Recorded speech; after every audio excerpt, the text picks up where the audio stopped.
Comece pela recusa, porque é ali que a história fica interessante. Na década de 1970, a família de uma pintora morta, havia quase 30 anos, ofereceu ao Moderna Museet de Estocolmo, sem cobrar nada, um acervo de mais de 1.000 pinturas e cerca de 26.000 páginas de cadernos de anotações. O museu recusou. Não foi um erro burocrático, nem falta de espaço. Foi uma decisão estética e institucional perfeitamente coerente com os critérios da época, tomada por gente competente que olhou aquele material e concluiu que não era arte moderna, era ocultismo ilustrado. 45 anos depois, a exposição dedicada a essa mesma pintora tornou-se a mais visitada da história do Museu Guggenheim de Nova York, com mais de 600.000 visitantes. Entre uma coisa e outra, nenhuma pincelada mudou. O que mudou foi quem estava olhando, e é sobre isso que este ensaio realmente trata. Hilma af Klint nasceu em 1862, no Palácio de Karlberg, nos arredores de Estocolmo, dentro de uma família de oficiais da Marinha Sueca. O pai era comandante naval, cartógrafo e matemático. E esse dado costuma ser tratado como curiosidade genealógica, quando, na verdade, é uma chave de leitura. Ela cresceu entre cartas náuticas, tabelas, sistemas de projeção, instrumentos de medida e a ideia perfeitamente naturalizada de que uma superfície plana, coberta de linhas, pode representar com fidelidade algo que os olhos não alcançam. Um mapa é uma abstração funcional.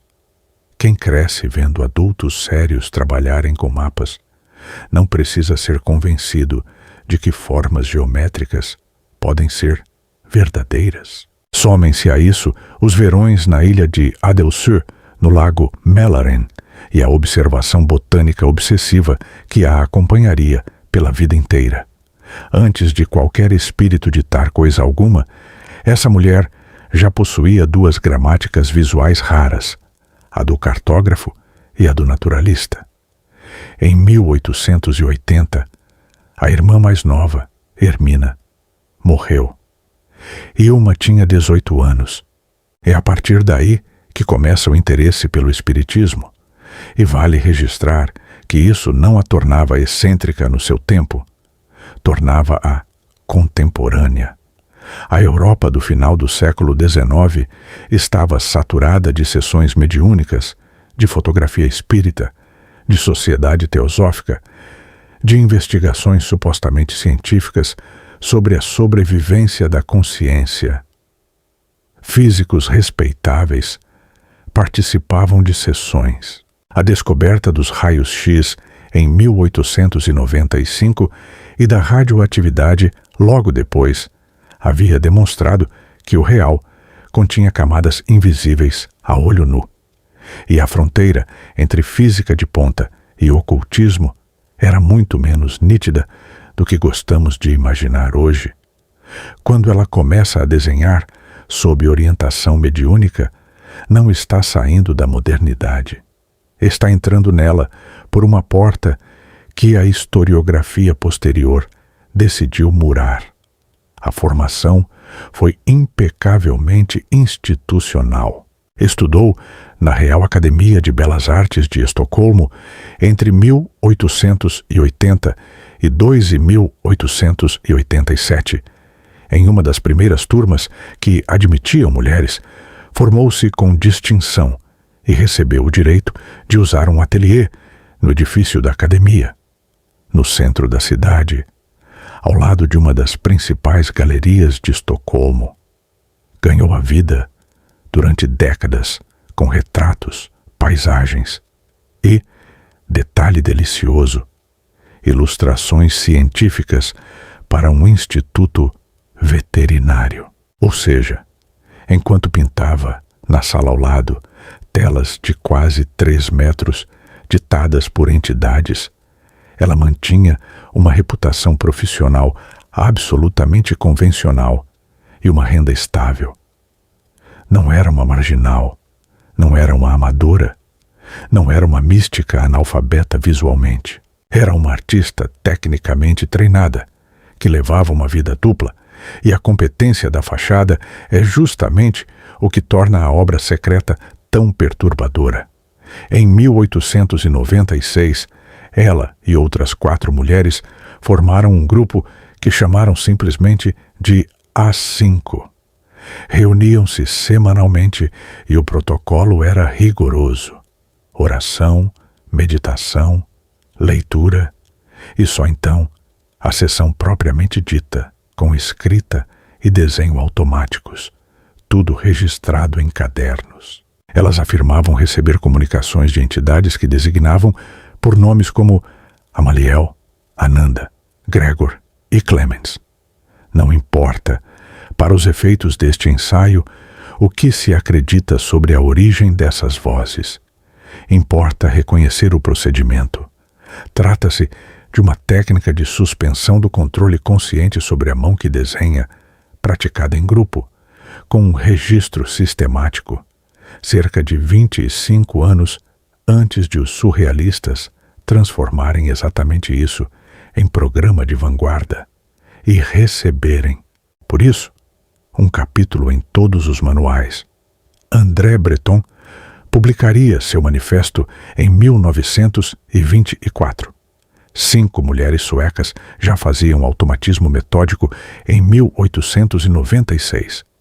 E ninguém as inscreveu na história, porque elas não escreveram um manifesto, escreveram atas. Em 1904 chega a encomenda. Segundo os cadernos, a entidade chamada Amaliel oferece a Ilma a tarefa de executar pinturas para um templo. Ela aceita. Em 1906, começa o trabalho que se estenderia com uma longa interrupção até 1915 e que resultaria em cerca de 193 obras conhecidas como as pinturas para o templo. As primeiras séries, o Caos Primordial e o Grupo de Eros, ainda oscilam entre a espiral, o espermatozoide, a semente e o diagrama. E é aqui que a cronologia se torna uma bomba. Em 1906, não existe nada equivalente na Europa. A aquarela, habitualmente citada como o primeiro trabalho abstrato de Kandinsky, está datada de 1910, com forte suspeita entre especialistas de que a data tenha sido inscrita posteriormente e que a obra seja de 1913. O Quadrado Negro de Malevich é de 1915. Mondrian só chega à abstração plena por volta da mesma época. O ápice vem em 1907, com o conjunto conhecido como Os 10 Maiores. São 10 painéis de aproximadamente 3,20 metros por 2,40 metros, têmpera sobre papel colado em tela, executados em algo em torno de 40 dias. Pense na logística disso. Uma mulher de 45 anos, trabalhando com papel estendido no chão, produz em pouco mais de um mês 10 superfícies gigantescas povoadas de círculos concêntricos, formas de caramujo, pétalas, letras soltas e uma paleta de rosa, azul, laranja e amarelo que não se parece com absolutamente nada produzido naquela década. O ciclo representa as 4 idades da vida humana, da infância à velhice, e o efeito diante do original, para quem já esteve, é de escala arquitetônica e não de pintura de cavalete. Não são quadros, são paredes. Foram concebidos como paredes, para um edifício específico. Por quê? Havia um projeto de edifício. Ela desenhou nos cadernos um templo de planta circular, com rampa em espiral, onde as pinturas seriam vistas em uma ordem ascendente, de modo que o percurso do corpo pelo espaço realizasse a iniciação que as imagens descrevem. Guarde essa informação, porque ela vai voltar no final deste ensaio de um jeito que parece piada cósmica. Também havia um sistema, e é neste ponto que a acusação de irracionalismo desmorona. Hilma af Klint construiu, ao longo dos cadernos, um léxico visual estável e verificável. A letra U remete ao espiritual, a letra W à matéria. O amarelo e a rosa indicam o princípio masculino, o azul e o lírio o feminino. A espiral significa evolução, o caramujo desenvolvimento. A amêndoa formada pela intersecção de dois círculos aponta à união dos opostos. Essas correspondências se mantêm ao longo de quase uma década de produção e permitem que as séries sejam lidas como um texto. Ou seja, ela não estava produzindo manchas expressivas nem se entregando ao acaso. Estava construindo uma linguagem simbólica com um rigor de gramática, exatamente o oposto do estereótipo da médium em transe. E aqui está o primeiro incômodo real que ela causa ao cânone. A abstração modernista foi vendida como conquista da autonomia da forma que não representa nada além de si mesma. As formas de Hilma representam. Elas significam coisas precisas. Do ponto de vista da doutrina modernista ortodoxa, sua pintura é figurativa, só que aquilo que ela figura é invisível. Em 1908, acontece o episódio mais citado e menos compreendido dessa biografia. Rudolf Steiner, então uma das maiores autoridades da sociedade teosófica e futuro fundador da antroposofia, passa uma temporada em Estocolmo e vê as obras. A reação, segundo os relatos disponíveis, foi de reserva e desencorajamento, e circula a versão de que ele teria dito que ninguém deveria ver aquilo por 50 anos. Ela para de pintar as séries do templo por cerca de 4 anos. Costuma-se ler isso como o homem poderoso esmagando a mulher visionária, e provavelmente há disso. Mas vale considerar a outra leitura, mais desconfortável. Steiner defendia que o desenvolvimento espiritual devia passar por disciplina consciente e desconfiava profundamente da mediunidade passiva, que considerava uma forma de perda de controle sobre o próprio eu. Ao ouvir dele que aquilo não bastava, Hilma pode ter recebido não uma censura machista, mas a primeira crítica técnica séria que sua obra jamais recebeu. Ela também estava, naqueles anos, cuidando da mãe que ficara cega. Quando retoma, em 1912, a pintura mudou. Ficou mais controlada, mais geométrica, mais deliberada. Ela deixou de receber e passou a compor. Dessa segunda fase, vêm as séries do Cisne e da Pomba e os 3 retábulos de 1915, que encerram o ciclo do templo. Os cisnes, em particular, são de uma modernidade quase insolente. 2 pássaros, um branco e um preto, entrelaçados em campo dividido, que ao longo de 24 pranchas vão perdendo o corpo e se convertendo em pura geometria de círculos, quadrados e diagonais. Se alguém arrancasse a etiqueta e pendurasse as últimas peças da série em uma sala de arte concreta dos anos 50, ninguém suspeitaria de nada. Os retábulos, com sua pirâmide dourada apontando para cima e o disco solar acima dela, encerram o percurso com uma síntese que é simultaneamente alquímica e absolutamente cartazista, no sentido gráfico do termo. Depois de 1915, ela continua trabalhando, em formato menor, muito influenciada pela antroposofia, a qual acaba aderindo formalmente em 1920.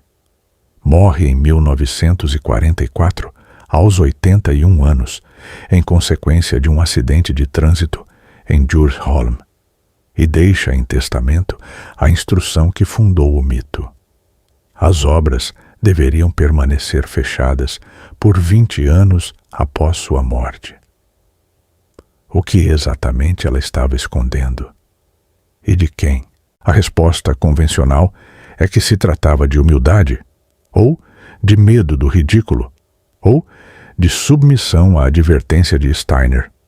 Proponho outra, mais dura e mais respeitosa com a inteligência dela. Hilma af Klint fez um diagnóstico correto das condições de recepção da própria obra. Ela sabia que aquelas pinturas não eram objetos estéticos autônomos, e sim instrumentos de conhecimento destinados a um público que ainda não existia. Sabia que, exibidas em 1920 em uma galeria de Estocolmo, seriam classificadas como curiosidade de senhora espírita e nunca mais recuperariam a chance de serem levadas a sério. E preferiu apostar no futuro a ser mal lida no presente. Não é ocultamento por vergonha. É estratégia de longuíssimo prazo, feita por alguém que compreendia perfeitamente as regras do jogo do qual escolheu não participar. O que quase deu errado, porque 20 anos depois ninguém queria mesmo, e nem 40. Agora, a parte que interessa de verdade, porque a pergunta do título é uma armadilha. Foi ela, a verdadeira inventora da abstração? Cronologicamente, sim, e o dado é sólido. Historicamente, a pergunta está mal formulada, e responder que sim significa aceitar exatamente a lógica competitiva que a excluiu.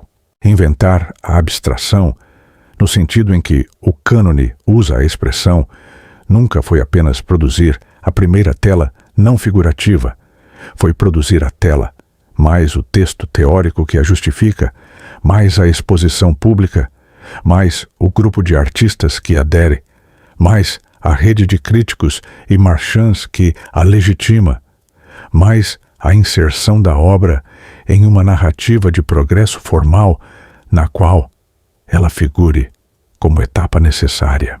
Kandinsky publicou um livro sobre o espiritual na arte em 1911. Deu aulas, teorizou, expôs, foi para a Bauhaus. Ele não venceu apenas porque era homem, embora ser homem fosse condição prévia para tudo o mais. Ele venceu porque construiu a infraestrutura de legitimação junto com a obra. E ela construiu deliberadamente o contrário. E existe uma ironia ainda mais afiada. A origem oculta da abstração não é uma peculiaridade de Hilma af Klint.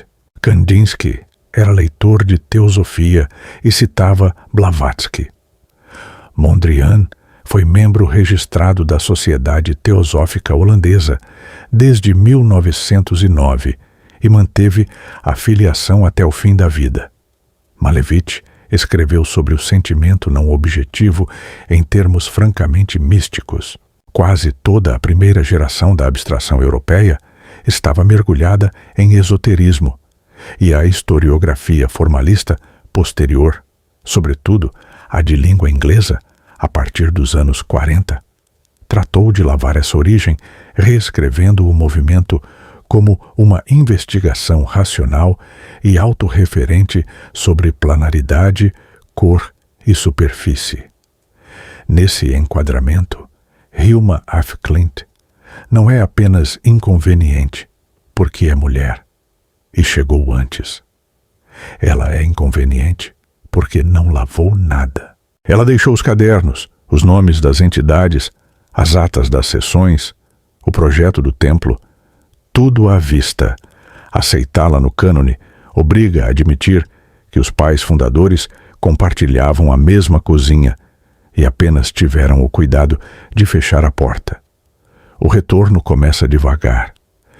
Em 1986, uma exposição no Museu de Los Angeles dedicada justamente ao elemento espiritual na pintura abstrata, inclui suas obras, e é a primeira vez que o público internacional as vê. Em 2013, o Moderna Museet, o mesmo que havia recusado o acervo, monta a grande retrospectiva que circula pela Europa. Em 2018, o Guggenheim de Nova York realiza a exposição que bate o recorde de público da instituição. E aqui, a piada cósmica se completa. As pinturas foram concebidas para um templo circular, percorrido por uma rampa ascendente em espiral. Elas terminaram 74 anos após a morte da autora, penduradas ao longo da rampa espiralada de Frank Lloyd Wright, o edifício mais parecido com o templo dos seus cadernos que já foi construído neste planeta. Quem quiser acreditar em orientação espiritual tem aqui seu melhor argumento. Quem preferir a coincidência tem uma coincidência excepcionalmente bem executada. Falta uma honestidade final, do tipo que este canal não dispensa. A redenção de Hilma af Klint não foi um triunfo póstumo da verdade sobre o preconceito. Foi uma reconfiguração de mercado e de discurso institucional que a tornou súbita e enormemente útil. Ela chega no momento exato em que os museus precisam corrigir estatísticas de gênero em seus acervos, em que o interesse pelo esoterismo retorna com força na cultura visual e em que o público de arte contemporânea busca experiências que se sintam sagradas sem exigir religião. Ela virou marca, cartaz, camiseta, capa de agenda. A mulher que escondeu a obra por não confiar nas condições de recepção do seu tempo foi finalmente recebida pelas condições de recepção do nosso, que são igualmente interessadas, apenas mais simpáticas.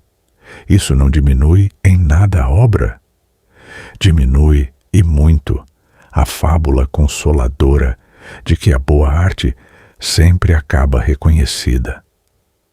A história da arte não é uma corrida em que vence quem chega primeiro. É um tribunal que decide muito depois quem estava correndo.